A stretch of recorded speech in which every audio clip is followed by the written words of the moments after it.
Voyons de route, reconstitution de l'île d'Issout. Notre camarade Charles Nana, pour ceux qui suivent le cercle depuis longtemps, il fait partie avec certains de nos amis qui suivent la douloureuse région de Pont-des-Grands-Lacs avec qui nous avons cette fraternité, ce dialogue depuis longtemps. Je pense à Jean-Marie Vianney-Lagadjiemana, je pense à Patrick Mbeko. Et aujourd'hui, un ouvrage d'un homme courageux, mais est-ce encore besoin de louer ton courage, mon Charles? Est-ce encore besoin? Et d'un éditeur courageux également, qui nous fait cadeau de sa présence. Je dois dire que les affiches dans le métro ont été ravageuses. Holocauste au Congo,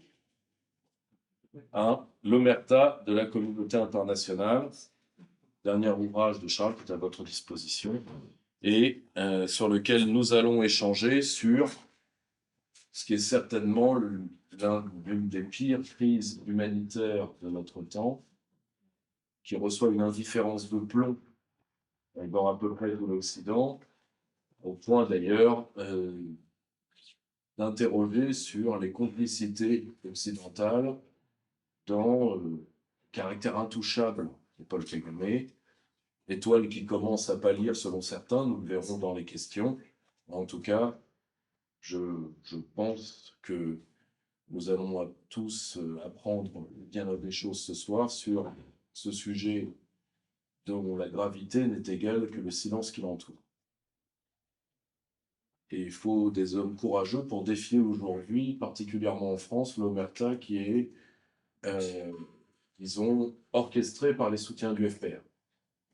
Et je suis un peu plus content de participer modestement à soutenir un bon camarade.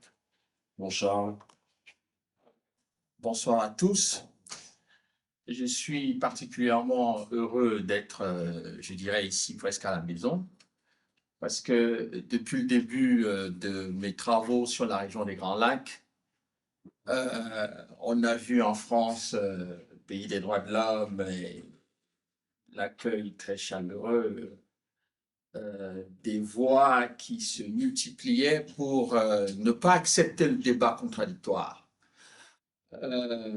Et je pense que le cercle est habitué du refus de débat contradictoire. C'est pour cela qu'il y a finalement un cercle pour faire des débats dans la pure tradition française.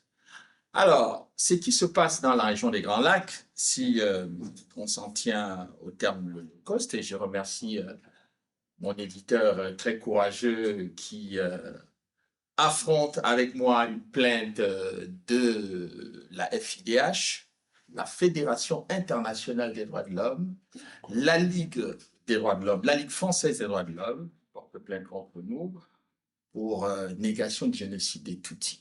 Bon, vous savez, quand on ne peut pas venir affronter le débat intellectuel de façon sérieuse et rigoureuse, plante d'abord une étiquette. Quand il y a une étiquette, eh bien, on sait qu'il n'y a plus de raison de vous écouter. C'est une pratique qui est généralement assez fréquente. Vous l'avez vu avec le professeur Luc Montagnier, qui a été le plus grand, je dirais, scientifique que la France a eu. Mais j'ai vu des étudiants en médecine venir le critiquer, tout le monde. Il est devenu vraiment un paria, en quelque sorte, dans son pays, alors qu'en fait, aux États-Unis et ailleurs, il est quelqu'un de très, très respecté. Donc, en France, depuis quelque temps, on se rend compte que les sachants n'ont plus droit à la parole. Ce sont ceux qui font et la morale et la bien-pensance qui qui ont voix au chapitre et qui disent ce qu'est la science, ce qui n'est pas la science. Dans la FIDH, mon éditeur et moi, nous n'avons commis aucun crime, ni au Rwanda, ni au Congo, ni même en France, me semble-t-il. Mais les associations qui défendent les droits de l'homme préfèrent poursuivre ceux qui écrivent et ceux qui éditent. Bon, donc, nous, on n'est pas très impressionnés par cette pratique et cette méthode. On aura l'occasion de nous retrouver devant le tribunal correctionnel pour expliquer ce que nous avons fait. Et je ne pouvais pas commencer ce travail sans offrir, je dirais, un petit salut à la Fédération internationale des droits de l'homme qui a un chapitre consacré dans cet ouvrage, n'est-ce pas, à la confusion qui est la sienne et l'incohérence en matière de respect des droits de l'homme, parce que quand on dit 10 millions de morts, c'est pas Charles Nana qui le dit, c'est le président de la République démocratique du Congo. Un demi-million, 500 000 femmes violées, ce n'est pas Charles Nana qui le dit, c'est le docteur Mukwege, prix Nobel de la paix, qui est spécialisé depuis plusieurs années pour réparer les femmes, comme on dit, qui sont victimes d'agressions sexuelles. Et donc, quand vous avez des chiffres comme ceux-là qui donnent le tournis, il est surprenant que cela se passe dans une indifférence générale. Pourquoi dans ce silence? Eh bien, pour deux raisons, à mon avis. La première raison, c'est que la bien-pensance, comme je disais tout à l'heure, semble être du mauvais côté de la barrière.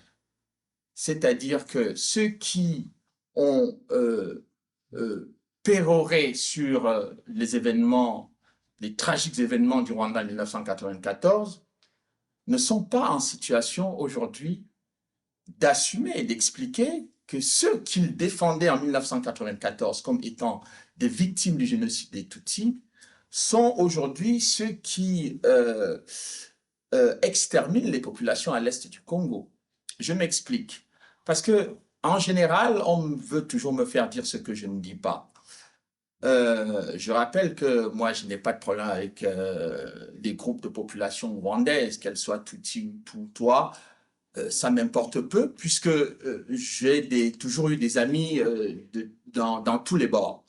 Je rappelle pour votre gouvernement et pour les mauvais esprits que mon premier livre écrit en 2002, intitulé Les secrets du génocide rwandais, a été écrit avec une victime du génocide Tutsi. C'est un Tutsi qui s'appelle Deo Mushahidi, qui est aujourd'hui, tenez-vous bien, emprisonné à vie au Rwanda parce qu'il a considéré que l'injustice qui était faite par le régime de Kagame vis-à-vis du Congo était quelque chose d'inacceptable, parce qu'il a considéré que l'histoire officielle telle qu'elle était racontée était, je dirais, truffée d'erreurs et je dirais un peu inexacte.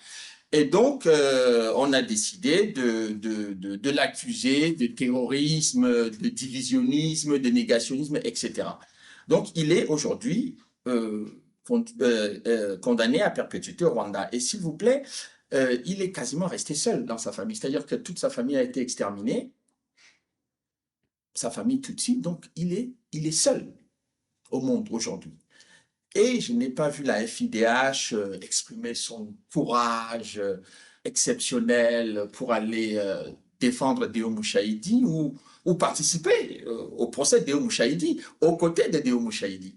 Bon, parce que quand vous avez un appareil d'État qui pourchasse quelqu'un, qui le poursuit et qui le condamne à perpétuité pour terrorisme, je crois que Deo Mushahidi n'a jamais tué personne de sa vie, de ce que je sache. Et donc, leur courage vis-à-vis de Charles Nana et de son éditeur est remarquable. Donc, Deo Mushahidi se trouve dans cette condition. Et donc, moi, en faisant donc ce travail, mon objectif était de regarder un peu comment les organisations des droits de l'homme, la bien-pensance internationale, les grands médias de masse, etc., comment ces gens qui ont réagi avec je dirais, pertinence en 1994, lorsque le génocide a eu lieu au Rwanda, comment réagissent-ils vis-à-vis de ce qui se passe à l'égard et à l'endroit des populations du Congo, RDC aujourd'hui? Je me rends compte, en faisant mon travail, que l'idée d'envahir le Congo par les troupes de Kagame, c'est pas quelque chose qui est arrivé comme beaucoup d'organisations humanitaires disaient il y a quelques années, un dégât collatéral. C'est-à-dire que quand vous lisez les rapports de Human Rights Watch, de de la FIDH d'ailleurs, et puis d'autres organisations, Médecins sans frontières et consorts, disaient que le Congo, en 1994, était victime était victime du génocide rwandais. C'est-à-dire que le Congo subissait en quelque sorte les conséquences de ce qui s'était passé au Rwanda. Moi-même, j'ai pensé cela très fortement.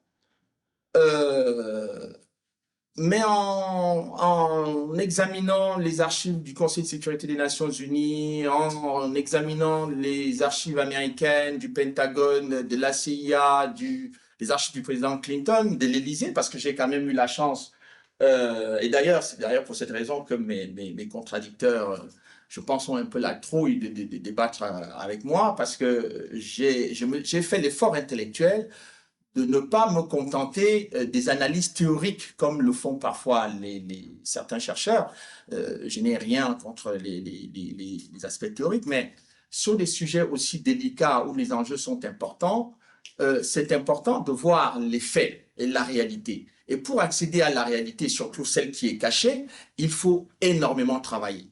Donc, au moins qu'on me concède le fait que j'ai fait beaucoup d'efforts pour obtenir les archives de l'Élysée, travailler sur les archives déclassifiées des États-Unis, mais j'ai aussi eu beaucoup de documents des archives du Conseil européen, c'est-à-dire la cellule stratégique qui fabrique en quelque sorte la diplomatie européenne.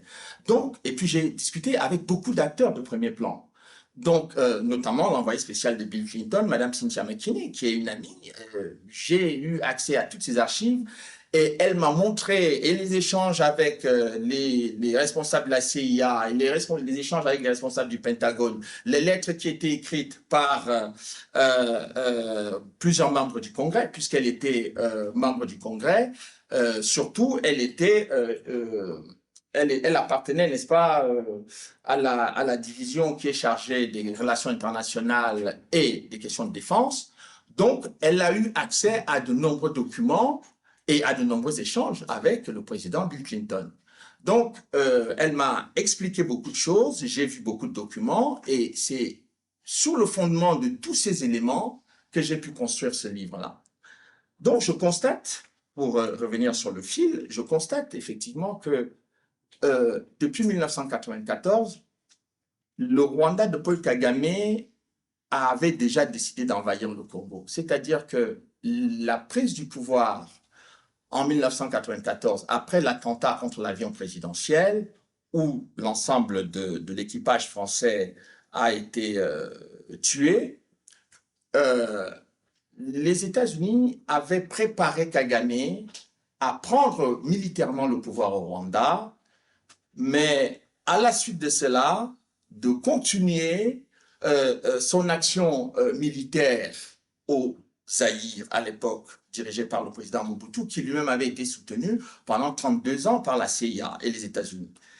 Et l'objectif était lequel? L'objectif était tout simplement d'avoir, de disqualifier en quelque sorte la France dans cette zone, puisque le président Habyarimana, qui était le président rwandais, qui était Hutu, était soutenu par la France. Bon, soutenu par la France, on a donné au soutien que la France a apporté à Habyarimana une dimension totalement incroyable, comme si le Rwanda était un pays truffé de ressources minières, stratégiques, etc. Donc, non, le soutien français à la France, le soutien français au Rwanda était un soutien, c'était une coopération parce que c'était un pays francophone. Il y avait rien de très important dans ce qui pouvait justifier ce soutien. Parce que ce sont des pays, pour ceux qui ne savent pas, ce sont des pays, le Rwanda est un pays qui a été colonisé par l'Allemagne et administré ensuite par la Belgique. Et donc, la France s'est retrouvée dans une situation où, effectivement,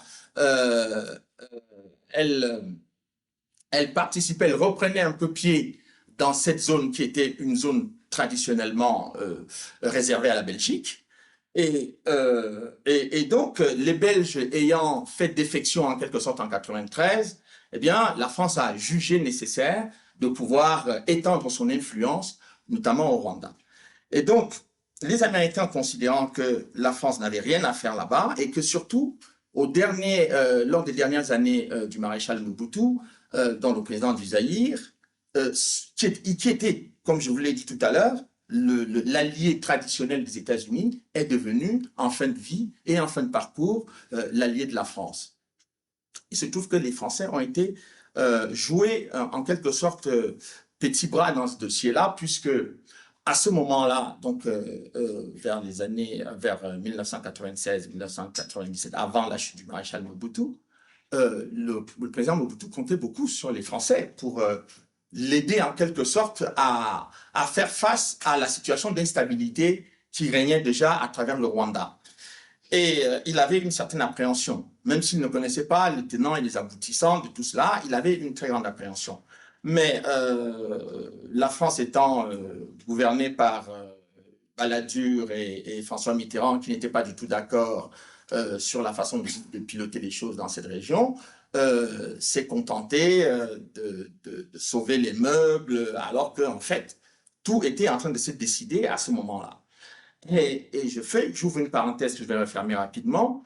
Il est dommage que les gens aient vu en François Mitterrand simplement le traditionnel homme de gauche, l'homme de 81 qui est arrivé, qui a trahi un peu la gauche elle-même et qu'on a considéré comme quelqu'un qui n'avait pas fait le travail qu'il fallait pour la France. Ça, toutes ces critiques vis-à-vis de François Mitterrand sont tout à fait justifiées, sauf que dans le cas du Rwanda, il a compris plus que plusieurs hommes politiques français ce qui était en train de se jouer. Et il a essayé d'attirer l'attention des dirigeants politiques à ce moment-là, en disant effectivement que si la France ne reprenait pas une position forte dans ce dossier-là, eh bien, cette zone risquerait d'être complètement déstabilisée. Eh bien, je pense que 30 ans après les événements, l'histoire lui donne tout à fait raison. Et le général Queneau était aussi, qui était le chef d'état-major particulier de François Mitterrand, était aussi sur la même ligne. Mais pour le Premier ministre Édouard Balladur, ce n'était pas comme ça qu'il fallait faire les choses. Mais pourquoi en fait? Ce n'est pas simplement une question de frilosité, mais je pense que tactiquement, M. Balladur ne voulait pas s'engager dans ce dossier parce qu'il avait en tête de se présenter aux élections présidentielles. Et donc, pour cette raison-là, et je pense principalement pour cette raison-là, il ne voulait pas avoir des frictions ni avec les Britanniques qui soutenaient Paul Kagame, ni avec les États-Unis qui soutenaient également Paul Kagame. Et donc, finalement, les États-Unis ont renforcé militairement Paul Kagame dans cette situation. Et comment les États-Unis vont renforcer Kagame? C'est que en 1994, tout le monde a entendu parler de l'opération turquoise. J'ai eu à en parler ici au Cercle. Le président Mitterrand décide, lui en Conseil des ministres, restreint de dire qu'il faut que la France intervienne. On ne peut pas rester les bras croisés devant ce qui est en train de se passer au Rwanda. Et il faut absolument monter une opération multinationale où toutes les forces volontaires, les pays volontaires, pourraient venir porter main forte pour essayer d'arrêter le massacre des populations. Eh bien, M. Balladur n'était pas du tout pour cet avis, parce que pour lui, aller rentrer dans le dossier rwandais, vu les critiques, toutes les critiques qu'il y avait déjà sur le rôle de la France dans la presse française, eh bien, c'était quasiment un suicide politique. Donc, pour essayer de ne pas se retrouver dans la même configuration que François Mitterrand, il suggère que l'opération turquoise se déroule sur le territoire congolais. Sauf que M. Balladur, ce qu'il ne sait pas, c'est que là où s'est déployée l'opération turquoise, à Goma, Goma est aujourd'hui devenu quasiment l'aéroport international de tous les trafiquants de coltan, de diamants et de cassiterie dans le monde. Donc, les objectifs pour lesquels Paul Kagame avait été installé au pouvoir au Rwanda, si l'armée française venait à rester à cet endroit durablement, bah, ça signifierait que les minerais du Congo, il fallait oublier. Il fallait oublier tout ce qu'on a vécu depuis 30 ans. Aujourd'hui, au Congo, il fallait oublier ça. Et donc, ça, c'était un des éléments très importants qui a justifié les critiques acerbes dont l'armée française a été l'objet pendant toutes ces années. Je regrette d'ailleurs que même après la mise à la disposition du public d'un certain nombre de documents d'archives, il n'y ait pas de débat intellectuels sur les questions de sciences politiques de façon sérieuse et rigoureuse sur cet aspect-là, on continue tout simplement de faire comme s'il n'y a pas eu des archives. Et d'ailleurs, ce qui est cynique, c'est qu'on fait dire aux documents d'archives, c'est que les documents d'archives ne disent pas. Je referme la parenthèse. Et ce qui va devenir important, c'est que, au lieu donc, quand l'opération turquoise se monte, au lieu que les États-Unis participent à l'opération turquoise, les États-Unis décident d'organiser une opération humanitaire parallèle qui va débuter non pas au moment de l'opération turquoise, mais à la fin de l'opération turquoise. Et cette opération a pour nom de code Support Hope. Soutenir l'espoir, si vous voulez, en français.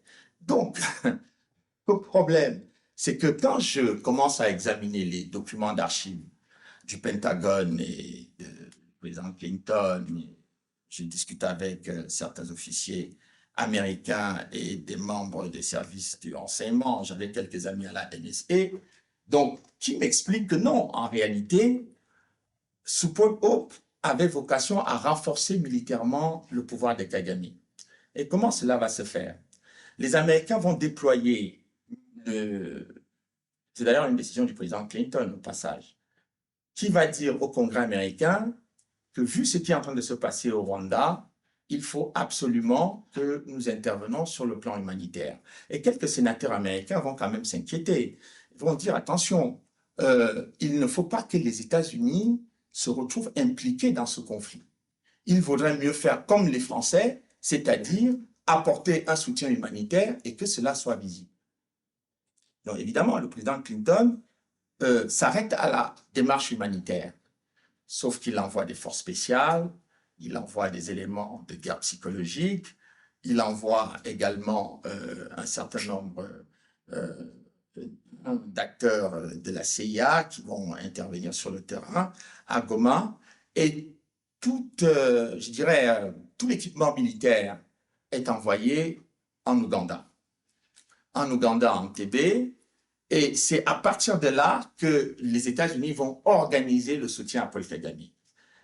Pendant un bon bout de temps, donc on assiste entre le mois de juillet, précisément la décision du président Clinton arrive mi-juillet, le mois d'août, septembre, octobre, les Américains commencent progressivement à redéployer leurs troupes à Kigali.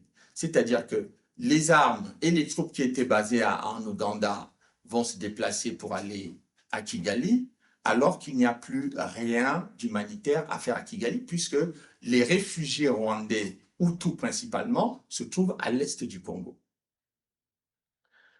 Et dans ce déploiement militaire que je décris d'ailleurs minutieusement, parce que évidemment, c'est pas Charles Nana, j'ai essayé de bétonner un peu, de documenter un peu mon affaire pour éviter effectivement que les mauvais esprits disent que je raconte des choses à partir de rien. Donc, je m'appuie exclusivement d'ailleurs, la description est faite à partir des rapports du Pentagone et évidemment des officiers de l'opération Support Hope, donc qui expliquent effectivement tout ce qui se passe. Donc, qu'est-ce qui se passe à ce moment-là? On a près de 2 millions ou 1,5 million de réfugiés Hutus rwandais qui sont aux Zaïre. On dit qu'on va sauver, on mène une opération humanitaire pour ces populations. Sauf qu'à aucun moment, les troupes américaines ne vont sauver les Hutus qui sont au Congo. Je cherche à savoir pourquoi. Eh bien, on se rend compte que pendant 2 ans, 1994-1996, les discussions entre le département d'État américain, les Nations Unies, les pays de la sous-région sur la question des réfugiés. Avec Kagame, on dit, mais écoutez, Kagame, est-ce que vous êtes prêt à reprendre les réfugiés? Hors de question de reprendre les réfugiés, parce que évidemment, Kagame était en train de résoudre un double problème. Les Hutus étaient majoritaires au pays, au Rwanda, en 1994, donc en les chassant du pays, il n'y avait plus de majorité politique. Donc, en cas d'élection, il n'y avait plus de risque de perdre des élections parce qu'on était issu d'une minorité. Donc, si vous êtes Tutsi, que vous arrivez au pouvoir pour gagner des élections, il faut montrer que vous êtes au-dessus des clivages ethnique, il faut être capable à la fois de convaincre les Tutsis, de convaincre les Hutus et les Twa. C'est les trois groupes de population qui sont au Rwanda. Donc, si vous arrivez à convaincre ces groupes de population, eh bien, on va vous élire sans aucun problème. Mais si vous videz le pays de la majorité de la population, si vous n'êtes pas sûr que vous allez effectivement satisfaire tous les citoyens rwandais. Et dans cette stratégie, je constate que lors de l'attaque de 1994, Paul Kagame a attaqué le pays à partir du nord, en allant vers l'est et poussant les populations rwandaises, toutes ethnies confondues d'ailleurs, hein, vers le centre du pays et puis vers l'ouest. Et beaucoup, vous avez vu, pour ceux qui se sont intéressés à cette question, dans la presse française, tout le monde disait que l'opération turquoise était débordée par l'afflux massif des réfugiés. Mais c'était tout simplement parce que, militairement, Paul Kagame et ses troupes poussaient ces populations vers. Et j'ai essayé de comprendre pourquoi.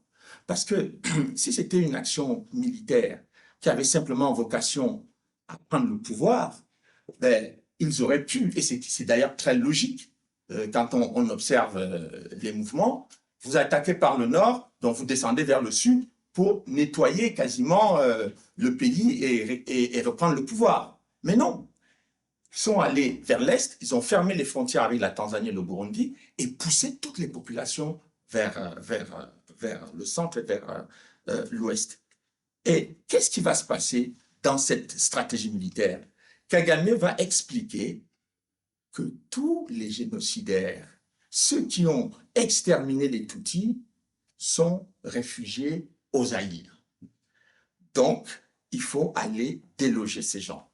Et pendant les 2 ans que durent les négociations avec le HCR, les pays de la région, les Nations Unies, sur la question des réfugiés, eh bien, Kagame dit qu'il est hors de question de ramener ces génocidaires au Rwanda. Ce n'est pas moi qui le dis, c'est lui qui le dit. Et j'apporte encore un témoignage très important qui ne peut pas être mis en doute. C'est le témoignage du représentant spécial de l'Union européenne, M. Ado Ayello, qui confie dans un document confidentiel que j'ai retrouvé effectivement, qui confie que la stratégie de Paul Kagame était qu'il ne voulait pas que les Hutus reviennent au pays, qu'ils avaient vocation à rester dans les pays étrangers où ils étaient partis en exil, parce que pour lui, c'était la seule façon de gérer la situation économique et politique du pays. Bon, tout le monde a laissé les choses se passer comme ça. Le HCR a essayé de ramener certains Rwandais de force au Rwanda en violation des conventions internationales, parce que on vous dit que quand les réfugiés sont en danger, il faut assurer leur sécurité et leur protection, et si on doit les ramener chez eux, il faut quand même que tout cela se passe en respectant les droits humains et aussi que leur sécurité puisse être garantie au Rwanda. Je découvre dans les archives américaines que tout le monde est au courant que non seulement les Hutus qui reviennent de force n'ont plus de maison, mais qu'en plus, on sait qu'on est en train de les exterminer. Et c'est écrit noir sur blanc dans les documents du Pentagone, etc. Mais tout le monde sait que Kagame extermine les gens qui reviennent au Rwanda. Et l'autre élément troublant, c'est que quand on dit qu'il y a des génocidaires, vous avez des bébés de 6 mois, de 3 mois, vous avez des femmes enceintes, vous avez des vieillards, vous avez des malades, vous avez des handicapés. Ces gens ont organisé le génocide au Rwanda. Des bébés ont participé. Enfin, il n'y a personne qui veut poser cette question, cette simple question logique de demander comment un bébé peut organiser un génocide, une extermination des populations au Rwanda. C'est flagrant, c'est dans les documents, mais personne ne pose cette question. Bon, moi, je l'ai posée, j'ai voulu qu'on puisse en débattre. Il est possible hein, qu'un bébé de 6 mois puisse planifier un génocide et l'exécuter, mais à condition qu'on nous explique un peu intellectuellement comment ça se passe. Alors, je me rends compte que ce débat est impossible.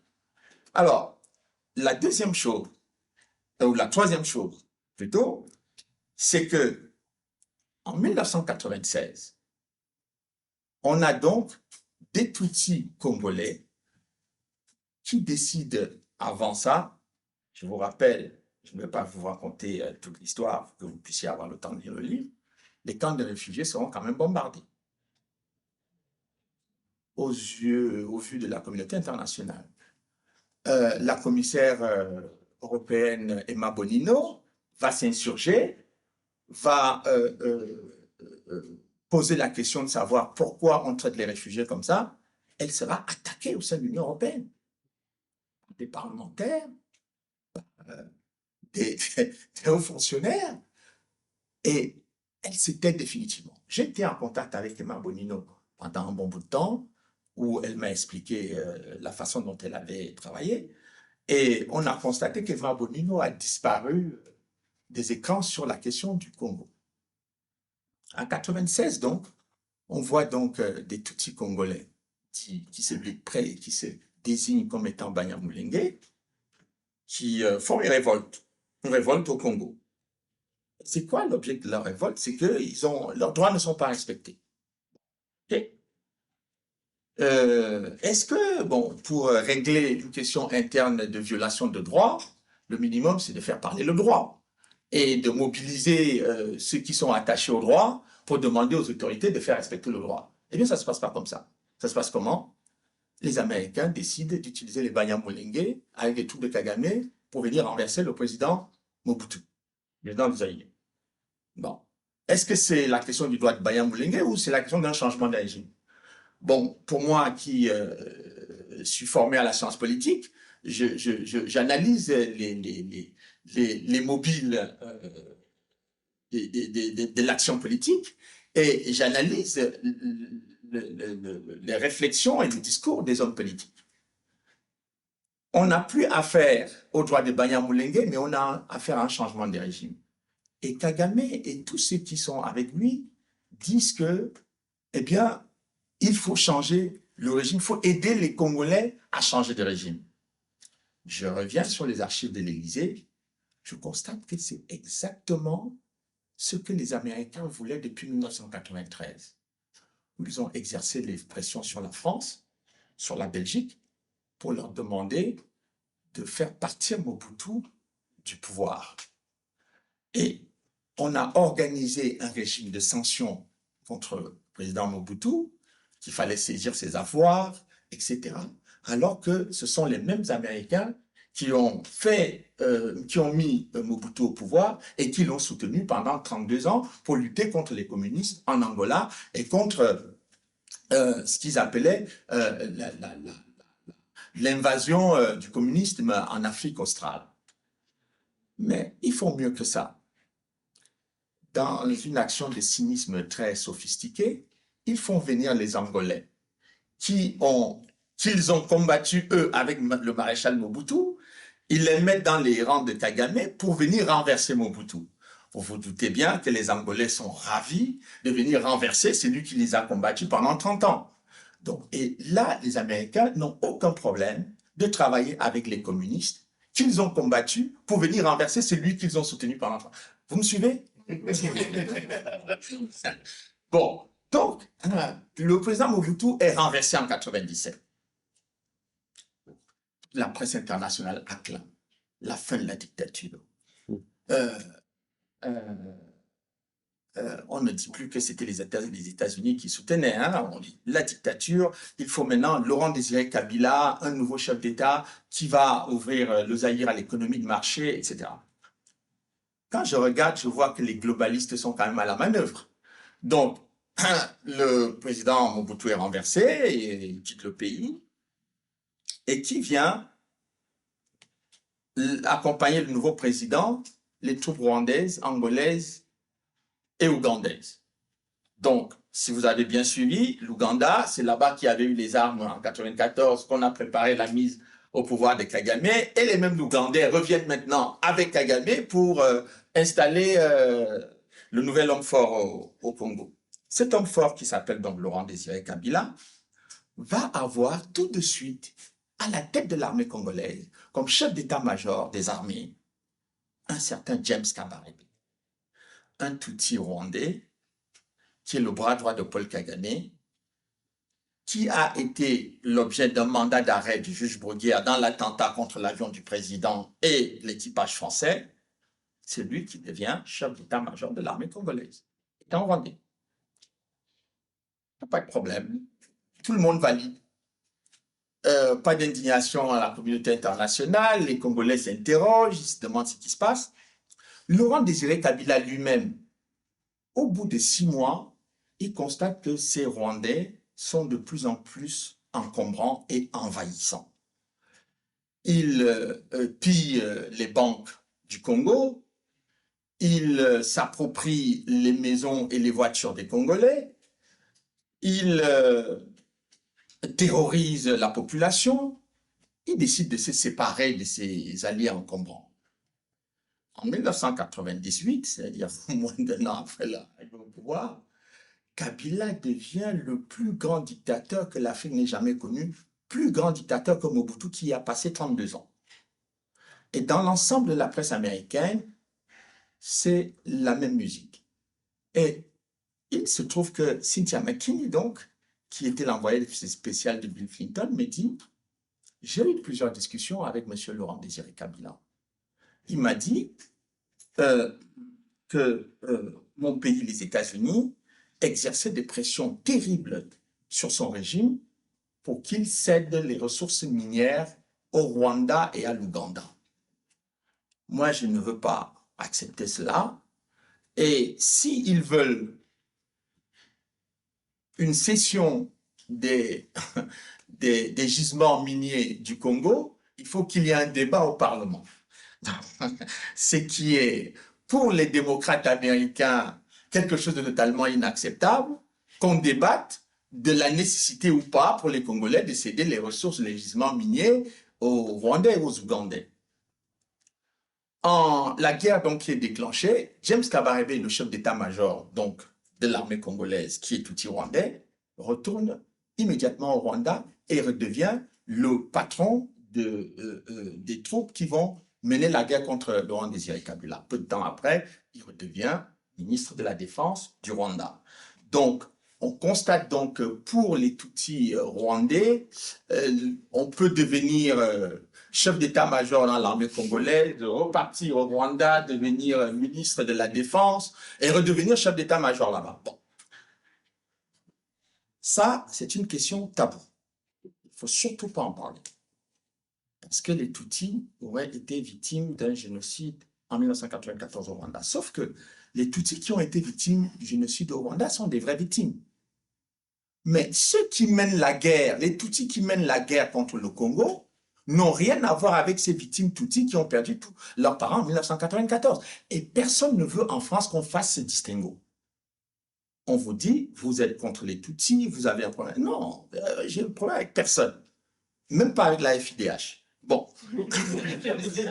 donc, je considère tout simplement, comme analyste politique, qu'on doit faire la différence entre mon ami Déo Mouchaïdi, qui est Tutsi, victime du génocide en 1994, il n'a jamais pris les armes contre qui que ce soit, et Kagame et ses troupes, et James Kabarebe, qui mènent la guerre au Congo.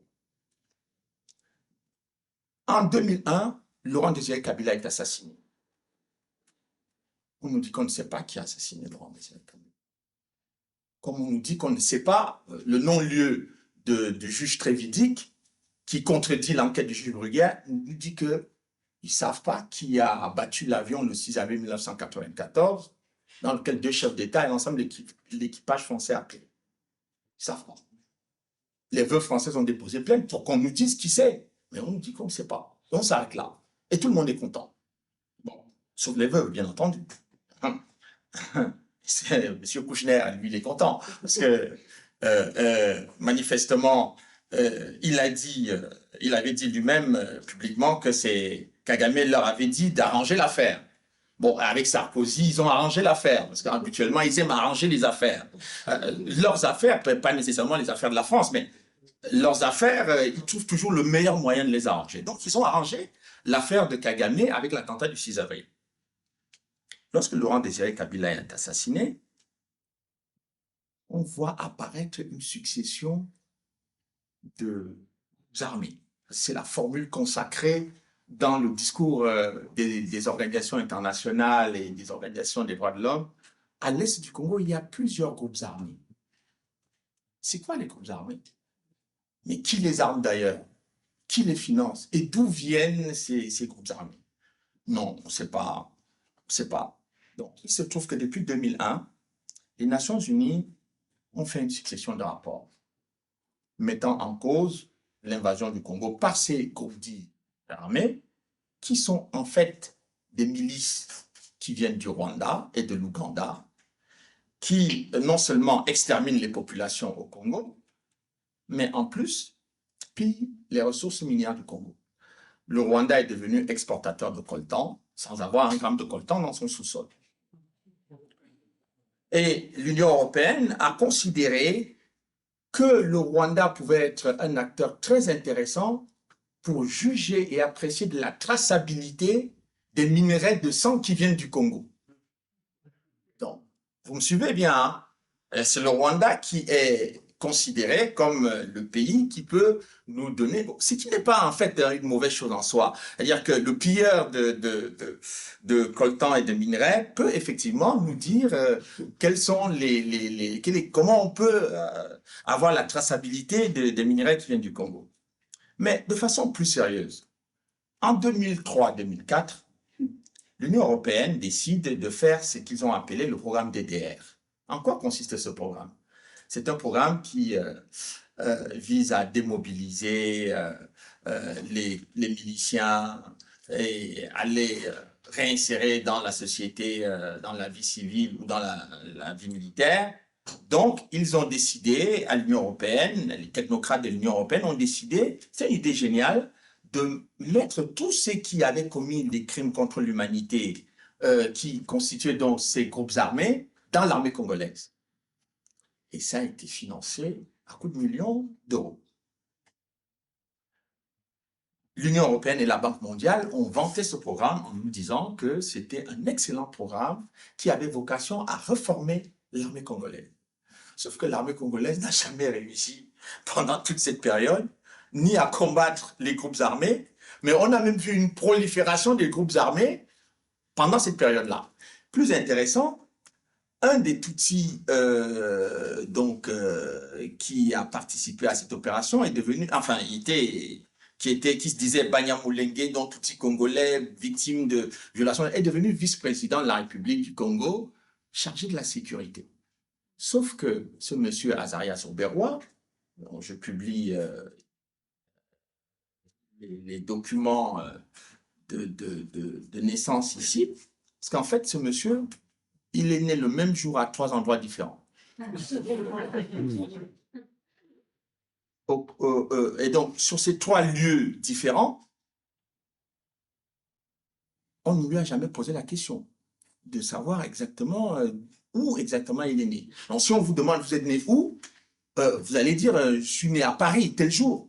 Et je ne peux pas être né à Paris tel jour et être né à Rambouillet le même jour. Ce n'est pas possible.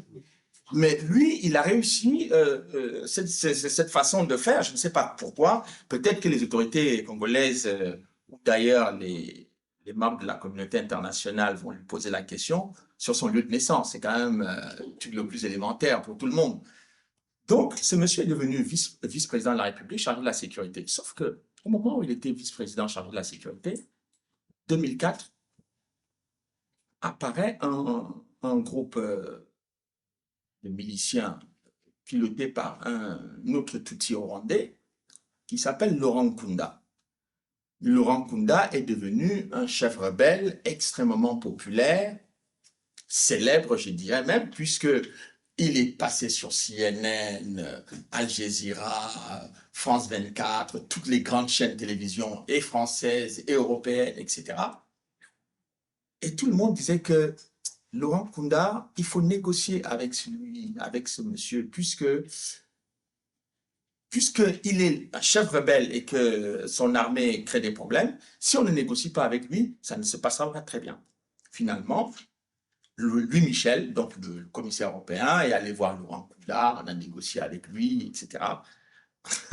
Monsieur Ado Ayelo, le représentant spécial de l'Union européenne, va voir le président Kabila, donc le fils Kabila, fils entre guillemets, et il lui dit non, il faut déchoir monsieur Laurent Nkunda de son grade de général, parce qu'il est devenu général dans l'armée congolaise, et il faut le poursuivre parce que c'est un criminel contre l'humanité.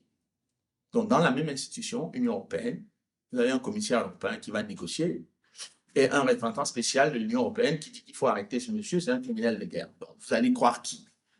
Le représentant spécial ou le commissaire européen? Donc, monsieur Laurent Nkunda, je trouve donc au cours de mon enquête un rapport de 10 pages qui est fait par la mission des Nations Unies au Congo, qui dit que non, en fait, monsieur Laurent Nkunda n'est pas congolais, c'est un Rwandais. Et que, en fait, il était sergent dans l'armée patriotique rwandaise et il est devenu général dans l'armée congolaise. Bon, s'il y a des militaires dans la salle, ils doivent savoir que pour passer des sergents à celui de général, il faut quand même un certain nombre d'années, il faut quand même un certain bagage, il y a quand même beaucoup de conditions. Bon, mais une fois dès qu'il traverse la frontière, il devient général. Lui, il n'y a pas de condition. La seule condition, c'est de passer la frontière. Donc, monsieur Laurent Nkunda est donc parti au Rwanda. Un mandat d'arrêt international a été lancé contre lui. Sauf qu'il n'a jamais été exécuté. Mais pourquoi il n'a jamais été exécuté? Parce que le Rwanda, donc l'actuel secrétaire général de la francophonie qui est ici à Paris, Madame Mushikiwabo, pour ne pas la nommer, s'était inquiété du fait qu'il y avait la peine de mort au Rwanda, au Congo. Et que, étant donné qu'il y a la peine de mort au Congo, il n'est pas acceptable qu'on puisse laisser M. Laurent Nkunda être jugé par les tribunaux congolais parce qu'il serait nécessairement condamné à mort. Et moi, je me pose la question de savoir, depuis quand le régime de Kagame s'intéresse à la peine de mort, puisqu'il y a des Rwandais qui sont presque généralement condamnés à mort sans sommation, puisqu'ils réussissent même à abattre les opposants rwandais à l'étranger sans sommation. Donc, depuis quand ils sont passionnés par quelqu'un qui va être jugé dans un tribunal qui est supposé être son pays? Parce que Laurent Nkunda est supposé encore être congolais. Ce qui va beaucoup m'amuser, mais c'est qu'au fait, imaginons même que M. Laurent Nkunda, le Rwanda, soit un pays des droits de l'homme qui s'intéresse sur le cœur du sort des gens qui risquent d'être condamnés à mort. Pourquoi on ne laisse pas Laurent Nkunda retourner dans sa famille au Congo? Que les gens, parce que sa famille est triste de ne pas le voir. S'il vit au Rwanda, comment il y a peut-être des enfants, il a peut-être laissé une femme au Congo, et peut-être qu'il serait mieux qu'il retourne au Congo pour au moins qu'il apporte un peu d'affection et de chaleur à sa famille. Bon, jusque-là, les autorités congolaises aussi n'ont pas demandé le retour de Laurent Nkunda de façon vigoureuse. Donc, il est toujours au Rwanda. Alors, pour conclure, sur le deuxième aspect, c'est le fait que ceux qui ne veulent pas qu'on parle du Rwanda, qu'ils soient aux États-Unis, en France, dans les institutions européennes, sont empêtrés dans les conflits d'intérêts et dans des affaires qui ne sont pas nécessairement avouables. Et c'est pour cette raison qu'on a comme l'impression que la presse française et beaucoup de gens qui ne sont pas, comme mon éditeur et moi, des gens infréquentables. Bon, les gens fréquentables ne veulent pas qu'on parle du Congo. Et moi, je me demande pourquoi. Donc, je constate que M. Sarkozy, par exemple, est allé fêter son 66e anniversaire au Rwanda. Bon, c'est bien, c'est beau le Rwanda. Il y a des collines, il y a des forêts, il fait beau, la température est agréable le soir parce qu'il fait un peu plus frais, parce qu'il y a des montagnes. Donc, vraiment, tout ce qu'il faut, avec beaucoup de soleil, ce n'est pas comme la France où on peine à avoir du soleil. Quand on a quelques rayons de soleil, on est content, on est sur la terrasse. Là-bas, il est sur la terrasse tous les jours. Donc c'est, et finalement, moi, je ne peux pas lui reprocher, je ne peux pas reprocher à M. Sarkozy d'aller passer 66 ans à Kigali. Sauf que c'est quand même un pays qui est réputé pour ses massacres depuis 1994, pour le pillage des richesses. Je me souviens qu'il avait dit aux ambassadeurs qu'il fallait que le le Congo partage ses richesses avec le Rwanda, ce qui n'avait pas beaucoup plu aux Congolais, qui se sont demandé, mais Est-ce que lui serait prêt à partager ses richesses avec la Belgique, avec la Grèce, avec l'Allemagne, etc. Bon.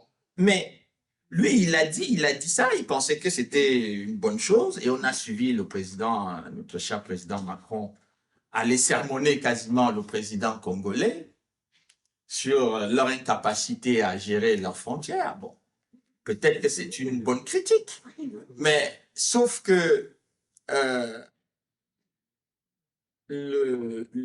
on n'a pas entendu les mêmes critiques adressées au Rwanda. Donc, les critiques sur le Rwanda auraient pu être nécessairement pu se fonder uniquement sur les rapports des Nations Unies. Ça aurait suffi. Je ne dis pas des Français qui ont été tués au Rwanda, ça compte pour quantité négligeable. Si on pouvait encore en tuer d'autres, ce serait pas grave parce que Kagame, comme dit M. Sarkozy, est devenu notre allié stratégique. Bon. Donc, je constate que les intérêts qui sont défendus dans cette région n'ont rien à voir avec les intérêts d'État, contrairement à ce que les gens disent. Ce sont des intérêts privés dans lesquels des acteurs politiques et d'autres acteurs privés sont, je dirais, en action convergente, pour dire des choses de façon conviviale. Donc, ces actions convergentes font que on n'a pas intérêt à soulever le tapis pour voir ce qui s'y cache. On a plutôt intérêt à garder le silence. Et c'est pour cette raison que je remercie mon éditeur d'avoir accepté qu'on mette l'omerta de la communauté internationale. Parce que quand on parle d'omerta, c'est généralement les endroits où on a des pratiques de la mafia. J'ose espérer que la communauté internationale ne participe pas à des actions mafieuses au Congo, mais c'est pour cette raison que nous, on a décidé de voir s'il était possible, à notre modeste niveau, pour reprendre l'expression de Pierre-Yves, si on pouvait briser l'omerta. Je vous remercie. Chers camarades, si tu veux plus de contenu, de réinformation, d'éducation populaire et de formation intellectuelle, n'hésite pas à faire un don sur notre page Tipeee.